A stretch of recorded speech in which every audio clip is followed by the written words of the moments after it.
ప్రైసులాడండి. దేవుని వాక్యము ఆది కాండము 1:1.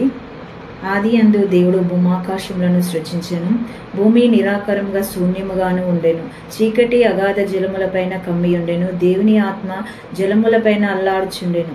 దేవుడు వెలుగు కమ్మని పలకగా వెలుగు కలిగెను. వెలుగు మంచిదైనట్లు దేవుడు చూసెను. దేవుడు వెలుగును చీకటిని వేరుపరచెను. దేవుడు వెలుగునకు పగలనియు చీకటికి రాత్రి అనియు పేరు పెట్టెను. అస్తమయమును ఉదయమును కలగగా ఒక దినమాయెను. దేవుడు ఈ వాక్యమును దీవించి ఆశీర్వదించునుగాక. భూమాకాశములను సృజించిన దేవుడు పగలు వెలుగు కమ్మనగిన వెలుగైంది, చీకటి కమ్మనగిన చీకటి అయింది. దేవుడు గొప్పవాడు, మంచివాడు. ఈ చిన్ని వాక్యము దేవుడు దీవించి ఆశీర్వదించునుగాక. ఆమేన్.